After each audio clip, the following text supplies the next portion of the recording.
Welcome to Dronacharya IAS YouTube channel. This is our daily newspaper video. So आज है 30 दिसंबर, तो चलिए देखते हैं कि हमारे आज के द हिंदू न्यूज़पेपर के वैसे कौन कौन से न्यूज़ आर्टिकल्स हैं जो हमारी UPSC preparation point of view से इम्पॉर्टेंट है। आज हम सबसे पहले बात करेंगे अल्फ़ा के बारे में। आसाम के मिलिटेंट ग्रुप अल्फ़ा के साथ सेंट्रल गवर्नमेंट और आसाम गवर्नमेंट का एक जो पीस पैक्ट है वो साइन हो गया है। क्या है इसकी इम्प्लीकेशंस, क्या है अल्फ़ा, इसकी डिटेल्स को हम यहाँ पे जानेंगे। एंड नेक्स्ट हमारे रिसोर्सेज पर्सपेक्टिव से एक इम्पॉर्टेंट आर्टिकल है। इंडिया और अर्जेंटीना के बीच में एक लिथियम डील हुई है, इस लिथियम डील के बारे में समझेंगे। And then will talk about BRICS plus. Now 1 January 2024, ये जो 1 जनवरी आ रही है, नया साल, इसमें 6 नई कंट्रीज ब्रिक्स में ऐड होने वाले थे। उनमें से एक कंट्री अर्जेंटीना ने इस इनविटेशन को रिजेक्ट किया है। इस चीज़ को और डिटेल में फॉलो करेंगे। And lastly again on 1 January ISRO XPoSat को लॉन्च करने वाली है, इसकी डिटेल्स देखेंगे। And lastly will see Indian navy को कुछ न्यू एपोलेट्स दिए गए हैं। क्या क्या चीज़ें ऐड हुई हैं उनकी एपोलेट्स में और वो क्या सिग्निफाई करती हैं, क्या सिग्निफिकेंस है इसका, इसकी बात हम इस वीडियो में करेंगे। So let's begin with it. तो चलिए शुरुआत करते हैं। हमारा आज का पहला न्यूज़ आर्टिकल इंटरनल सिक्योरिटी और गवर्नेंस पर्सपेक्टिव से बहुत इंपॉर्टेंट है। यहाँ पे हम बात करेंगे एक पीस पैक्ट के बारे में। Very very very important. So as you can see the headline as well, it says that centre Assam sign a peace pact with ULFA faction. Centre government और आसाम गवर्नमेंट ने अल्फा फैक्शन के साथ एक पीस पैक्ट जो है वो साइन किया है। इसे हम एक ट्राई पार्टीड सेटलमेंट भी कह सकते हैं। क्यों? बिकॉज यहाँ पे 3 पार्टीज इन्वॉल्व हैं। फर्स्ट इज सेंटर की union home ministry, second is Assam government and the third one is alpha. Alpha का फुल फॉर्म है United liberation front of Assam.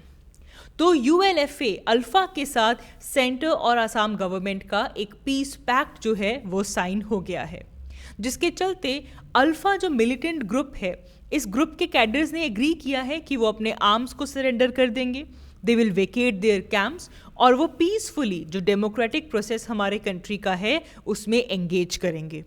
And ये ट्राई पार्टीड सेटलमेंट आसाम की पीस के लिए, आसाम की प्रॉस्पेरिटी के लिए एक बहुत ही ज़्यादा सिग्निफिकेंट मूव है। नाउ सबसे पहले यहाँ पे समझते हैं अल्फा क्या है। जैसा कि हमने कहा, अल्फा का फुल फॉर्म है United liberation front of Assam. ये आसाम में ऑपरेट करने वाला एक मिलिटेंट आउटफिट है। इसे इस्टेब्लिश किया गया और इसका एम था कि आसाम को एक इंडिपेंडेंट स्टेट बनाया जाए, एक इंडिपेंडेंट सोशलिस्ट आसाम बनाया जाए थ्रू आर्म्ड स्ट्रगल। 1979 की में पारेश बुराक के अंडर ये जो अल्फा है इसकी फॉर्मेशन होती है। ये अलग अलग ऑर्गेनाइजेशंस के साथ अपनी टाइज जोड़ते हैं, जैसे कि nationalist socialist council of Nagaland की काउंसिल के साथ जोड़ते हैं। Then Kachin independence army of Burma, उससे इन्होंने अपने टाइज जोड़े। लेकिन तब से ही 1990s से ही मिलिट्री ऑपरेशंस हमारे जो हैं वो अल्फा के अगेंस्ट चल रहे थे, आज तक चल रहे थे। गवर्नमेंट ऑफ इंडिया ने इस अल्फा ऑर्गेनाइजेशन को UAPA unlawful activities prevention act के थ्रू एक टेररिस्ट ऑर्गेनाइजेशन भी साइट कर दिया था। अब देखिए, आप आसाम की जब बात करते हैं तो आसाम के पास एक बॉर्डरिंग कंट्री है हमारा भूटान। वहाँ पे भी जाकर ये ऑपरेट करना शुरू कर चुके थे और भूटान ने इसके चलते ऑपरेशन ऑल क्लियर लॉन्च किया था 2003 में। बहुत बार ऐसा क्वेश्चन आ सकता है। देखें, क्योंकि अब देखिए अल्फा न्यूज़ में है तो बात आ सकती है कि ऑपरेशन ऑल क्लियर किसका था। तो याद रखेंगे ऑपरेशन ऑल क्लियर भूटान का था। ठीक है, तो अल्फा एक मिलिटेंट ग्रुप आसाम का, काफ़ी ज़्यादा इंसर्जेंसी यहाँ पे प्रेजेंट थी।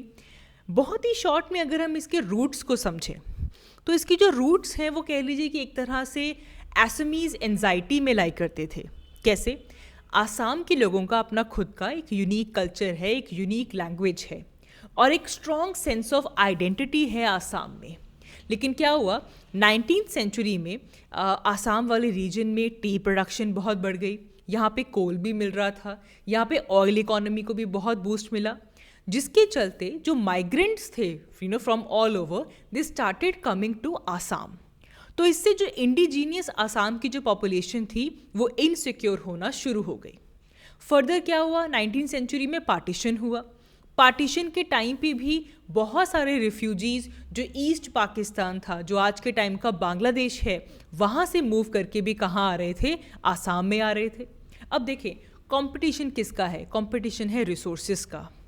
तो जब इतनी ज़्यादा माइग्रेंट्स वहाँ पे जाने लगे, रिफ्यूजीज़ वहाँ पे जाने लगे, तो रिसोर्सेज के लिए जो कंपटीशन था वो काफ़ी ज़्यादा बढ़ गया, जिसके बाद एक even 6 year long mass movement वहाँ पे शुरू होता है और इवेंचुअली आसाम अकॉर्ड जो है वो साइन किया जाता है 1985 में, जिसमें कोशिश होती है कि जो फॉरेनर्स आसाम में जा रहे हैं इस प्रॉब्लम का एक सेटिस्फैक्ट्री सोल्यूशन निकाला जाए।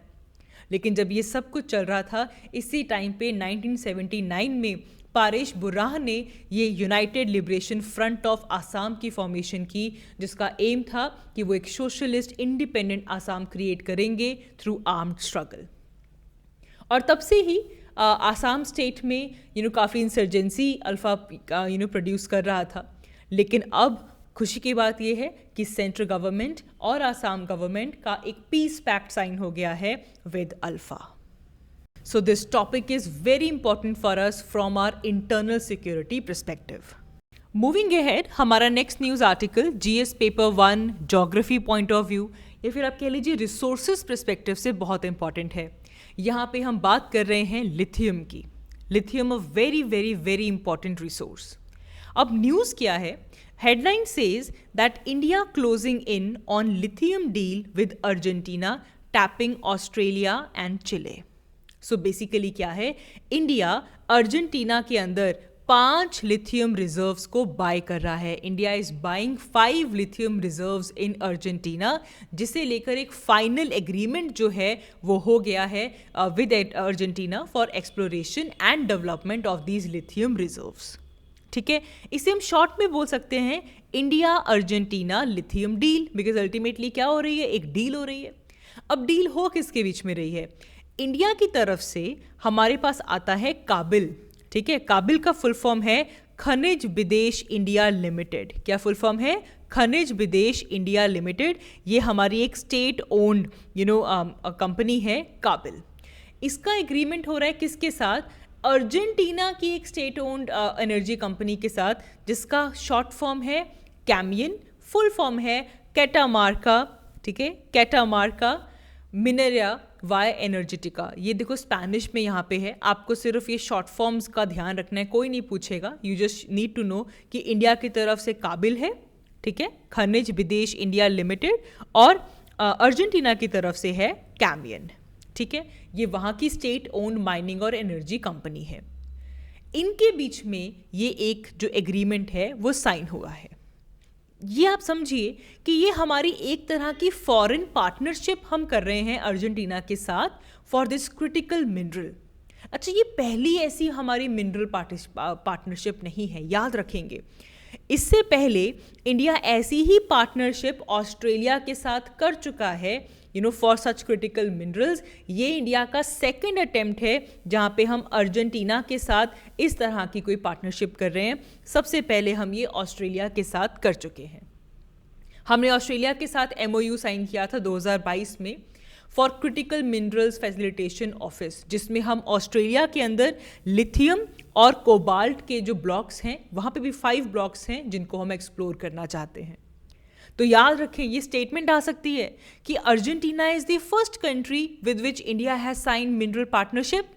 Then this statement is not correct. Why? Because India has signed the first foreign partnership with Australia. Now this is the second attempt that we are doing with Argentina. याद रखेंगे ये बात. अब देखिए lithium reserves Argentina में हैं. उनके 5 lithium reserves को हम एक्सप्लोर करना चाहते हैं, डेवलप करना चाहते हैं. तो हमारे लिए इंपॉर्टेंट हो जाता है ये जानना कि अर्जेंटीना में कितने लिथियम रिजर्व्स हैं. देखो लिथियम रिच रीजन है ये. वर्ल्ड का 21% लिथियम अर्जेंटीना में है. और अगर रैंकिंग वाइज देखें तो ये सेकंड नंबर पे आता है बोलीविया के बाद. पहले बोलीविया है और फिर आता है आपका अर्जेंटीना. आप यहाँ पे देख सकते हैं, you read about this in your geography classes, you read about a lithium triangle. आप देखते हैं कि जो लिथियम ट्राइंगल वाला एरिया है यहाँ पे बहुत सारे सॉल्ट फ्लैट्स हैं. ठीक है। स्पेशली अर्जेंटीना का ये जो एरिया है, कैटामार्का, सॉल्टा, जुजुई, इन एरियाज़ के अंदर बहुत ज़्यादा सॉल्ट फ्लैट्स हैं। बेसिकली इन सॉल्ट लेक से लिथियम को बहुत ही कॉस्ट इफेक्टिव तरीके से एक्सट्रैक्ट किया जा सकता है as compare to the hard rock mining. तो यहाँ पे ये पूरा का पूरा एरिया, ये सॉल्ट फ्लैट्स वाला एरिया लिथियम रिच है। And as you can see, ये जो आपका नदरन मोस्ट एरिया है अर्जेंटीना का, आपको यहाँ पे लिथियम मिल जाएगा। अब लिथियम बहुत इंपॉर्टेंट है। लिथियम बेसिकली एक सॉफ्ट और एक सिल्वरी मेटल है। इसकी सारे मेटल्स में से सबसे लोएस्ट डेंसिटी है, याद रखेंगे, lowest density of all the metals. और ये बहुत ही विगरसली वाटर के साथ रिएक्ट भी करता है। तो इसीलिए इसका यूज़ बहुत ज़्यादा है, स्पेशली आज के टाइम पे जब हम इलेक्ट्रिक व्हीकल्स की बात कर रहे हैं, इलेक्ट्रॉनिक डिवाइसेस का जो यूज़ है वो इतना बढ़ चुका है। लिथियम को लिथियम आयन बैटरीज की मैन्युफैक्चरिंग के लिए यूज़ किया जाता है। और ये जो लिथियम आयन बैटरीज हैं, ये आपके स्मार्टफोन्स में, आपके लैपटॉप्स में, इलेक्ट्रिक व्हीकल्स में यूज़ होती हैं। लिथियम को बहुत सारे मेडिकल ट्रीटमेंट्स में भी यूज़ किया जाता है, एरोस्पेस टेक्नोलॉजी में भी यूज़ किया जाता है। तो बहुत ही वाइड और बहुत ही क्रिटिकल यूजेस हैं लिथियम के। अब यहाँ से हमें ये लग रहा है कि ओके, इंडिया ने अर्जेंटीना के 5 लिथियम रिजर्व्स को बाय कर रहा है, लेकिन इंडिया में लिथियम का क्या स्टेटस है? याद रखेंगे, ये एक ऐसा क्रिटिकल मिनरल है हमारा जो कि इंडिया में भी प्रेजेंट है। हमारे पास इसके 2 ब्लॉक्स हैं मेजर, एक ब्लॉक है JNK में और दूसरा ब्लॉक है छत्तीसगढ़ में, लेकिन थोड़े कम हैं। करेंटली हम हमारी लिथियम की जो डिमांड है उसे इंपोर्ट करके पूरा करते हैं, ठीक है। एंड लगातार हमारा जो इंपोर्ट है वो बढ़ता ही जा रहा है। 2022 फाइनेंशियल ईयर के कंपैरिजन में 2023 फाइनेंशियल ईयर में 58% का इंक्रीज हुआ है लिथियम के इंपोर्ट में। एंड हम ज़्यादातर जो इंपोर्ट कर रहे हैं वो हांगकांग और चाइना से कर रहे हैं। ऐसे केस में अर्जेंटीना के साथ इस तरह की डील करना एक बहुत ही सिग्निफिकेंट मूव है। आगे बढ़ते हैं। हमारा next news article BRICS plus से रिलेटेड है। नाउ ब्रिक्स की अगर हम बात करें तो ब्रिक्स एक इम्पॉर्टेंट इंटरनेशनल ऑर्गेनाइजेशन है। ब्रिक्स का फुल फॉर्म है with these major economic countries जो डेवलपिंग इकोनॉमीज़ हैं, Brazil, Russia, India, China and South Africa. ये मिलकर आपका ब्रिक्स बनाती हैं। अब ब्रिक्स को लेकर एक खबर ये आ रही थी कि 1 जनवरी 2024, अभी ये जो हमारी 1 जनवरी आने वाली है, नया साल, इस 1 जनवरी में जो आपका ब्रिक्स है, ब्रिक्स में 6 कंट्रीज ऐड होने वाले थे, ठीक है। ये ब्रिक्स से निकल के क्या बनने वाला था? ब्रिक्स प्लस बनने वाला था। अभी तक ये 5 कंट्रीज प्रेजेंट थे, Brazil, Russia, India, China, south Africa. लेकिन अब कोशिश ये थी कि 1 जनवरी से इसमें 6 कंट्रीज और ऐड हो जाएंगे। कौन कौन से? Argentina, Egypt, Ethiopia, Saudi Arabia, UAE and Iran. Now the major update is this, हमने कुछ दिन पहले बात की थी कि अर्जेंटीना को एक न्यू प्रेसिडेंट मिला है, जेवियर मिली। याद होगा आपको, हमने अर्जेंटीना के नेबरिंग कंट्रीज भी डिस्कस किए थे। अर्जेंटीना के न्यू प्रेसिडेंट जेवियर मिली ने कहा है कि वो ब्रिक्स प्लस को ज्वाइन नहीं करेंगे। जो 1 जनवरी 2024 में वो अर्जेंटीना ब्रिक्स का हिस्सा बनने वाला था, अर्जेंटीना के प्रेसिडेंट ने कहा है कि वो ब्रिक्स प्लस को ज्वाइन नहीं करेंगे, that this is not the right time for them. तो ये बड़ा अपडेट है हमारे लिए।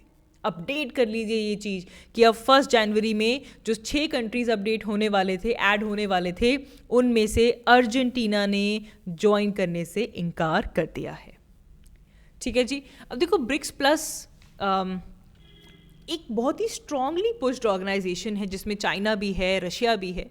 और चाइना एक तरह से कह लीजिए कि जो वेस्टर्न इन्फ्लुएंस है उसे अंडरमाइन करना चाहता है इंडिया और चाइना और रशिया थ्रू ब्रिक्स, ठीक है। And India has also allowed this expansion. लेकिन अर्जेंटीना तक अगर एक्सपेंशन जाती तो आप देखें कि इससे लैटिन अमेरिकन कंट्री ब्रिक्स में इंक्लूड होता। इजिप्ट को यहाँ पे जोड़ा जा रहा है। वैसे भी इजिप्ट के बहुत ही अच्छे टाइज हैं चाइना के साथ, इंडिया के साथ, तो इसलिए तो एक नेचुरल चॉइस बनता था। इथियोपिया ने एक बड़ा अच्छा कॉम्प्रोमाइज़ कराया है between Nigeria and Kenya. Saudi Arabia और UAE एक न्यू डेवलपमेंट बैंक की रिकैपिटलाइजेशन में हेल्प करेंगे। उनके पास ये कैपेसिटी है कि वो फाइनेंस डेवलपमेंट प्रोजेक्ट्स में हिस्सा डाल सकते हैं। और ईरान की तो स्ट्रेटेजिक लोकेशन ही बहुत अच्छी है। ये सेंट्रल एशिया, वेस्ट एशिया और साउथ एशिया के बीच में एक ब्रिज है। तो एक जियोपॉलिटिकल एडवांटेज को एक्सपैंड करने की यहाँ पे कोशिश थी, जिसमें से अर्जेंटीना अब ने इनकार कर दिया है कि वो ब्रिक्स प्लस का हिस्सा नहीं बनेंगे। Very very very important. आगे बढ़ते हैं। हमारा नेक्स्ट न्यूज़ आर्टिकल इंडिया के एक इम्पॉर्टेंट स्पेस मिशन के बारे में है। We gonna talk about XPoSat. XPoSat जिसका फुल फॉर्म है एक्स-रे पोलरीमीटर सैटेलाइट, ठीक है। ये इसरो का मिशन है, इंडियन स्पेस रिसर्च ऑर्गेनाइजेशन। और न्यूज़ ये है कि आपके 1 जनवरी न्यू ईयर वाले दिन इसरो एक्सपोसैट का लॉन्च करने वाली है। एक्स-रे पोलरीमीटर सैटेलाइट 1 जनवरी को लॉन्च होने वाला है from Satish Dhawan space centre in Sriharikota. सुबह 9:10 बजे 9:10 पे इसका जो शेड्यूल है वो रखा गया है, जब एक्सपोसैट को कुछ और 10 लोड्स के साथ लॉन्च किया जाएगा। और इसके लॉन्च के लिए यूज़ किया जा रहा है PSLV C58। सो PSLV C58 के थ्रू एक्सपोसैट मिशन लॉन्च किया जाएगा। अब यहाँ पे कुछ इंपॉर्टेंट चीज़ें नोट कीजिए। पहली बात तो ये है कि ये इंडिया का पहला पोलरीमेट्री मिशन है, जिसमें हम अलग अलग तरह के जो एस्ट्रोनॉमिकल सोर्सेज हैं एक्सट्रीम कंडीशंस में, ठीक है, उनके अलग अलग डायनेमिक्स को हम स्टडी करना चाहते हैं। और दूसरी इंपॉर्टेंट बात यह है कि ये वर्ल्ड का सेकंड पोलरीमेट्री मिशन है जिसमें एक्सरे को यूज़ किया जा रहा है। इससे पहले नासा ने 2021 में अपना imaging x-ray polarimetry explorer IXPE launch किया था, जिसके बाद अब इंडिया का सेकंड पोलरीमेट्री मिशन जाने वाला है जिसका नाम है एक्सपोसैट। एक्सपोसैट एक कोलैबोरेशन है between ISRO and RRI। RRI is Raman research institute of Bengaluru in Karnataka. इनके बीच में ये कोलैबोरेशन हुई है। इसके 2 मेजर साइंटिफिक पेलोड्स हैं। पहला है पोलेक्स, फुल फॉर्म याद होना चाहिए आपको। POLIX is polarimeter instrument in X rays. और सेकंड आपका जो पेलोड है इसका नाम है एस्पेक्ट। एस्पेक्ट का फुल फॉर्म है एक्स-रे स्पेक्ट्रोस्कोपी एंड टाइमिंग। ये दोनों ही पेलोड्स को लो अर्थ ऑर्बिट में छोड़ा जाएगा।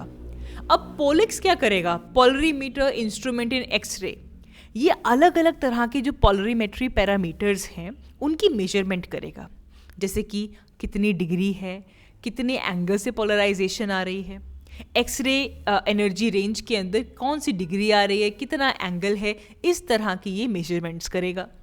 वेरस जो एस्पेक्ट है एक्सरे स्पेक्ट्रोस्कोपी एंड टाइमिंग, ये क्या करेगा? ये टाइमिंग देखेगा, वैल्यूएबल टाइमिंग देखेगा और स्पेक्ट्रोस्कोपिक इंफॉर्मेशन प्रोवाइड करेगा एक्सरे फोटोन्स की। सो बेसिकली इससे जो हमारे अलग अलग तरह के जो एस्ट्रोनॉमिकल सोर्सेज हैं उनको स्टडी करने के लिए एक बहुत ही एक्सीलेंट डायग्नोस्टिक टूल है। कहाँ से एमिशंस आ रही हैं, कैसे एमिशंस आ रही हैं, कहीं पे ब्लैक होल है, कहीं पे कोई न्यूट्रॉन स्टार है, कहीं पे कोई एक्टिव गैलेक्टिक न्यूक्लियाई है, कहीं पे कोई विंड नेबुला है, वो कैसी एमिशंस कर रहे हैं, उनके एमिशन मैकेनिज्म क्या है, उनको स्टडी करने में ये बहुत ज़्यादा इंपॉर्टेंट रोल प्ले करेगा। So when you are combining these polarimetric observation with spectroscopic and timing measurement, तो इससे जितनी भी लिमिटेशंस अभी तक थी इस तरह के मिशन प्रोसेसेस को स्टडी करने के लिए, वो सब एलिमिनेट हो जाएंगी और हमारा एक्सपोसैट मिशन 1 जनवरी को जो इसरो है वो इसे लॉन्च करेगा। Very very very important. Moving ahead, हमारा last news article defence perspective से बहुत इंपॉर्टेंट है। हमारी इंडियन नेवी को कुछ न्यू एपोलेट्स मिल गए हैं, ठीक है, जो रैंक्स वो लगाते हैं।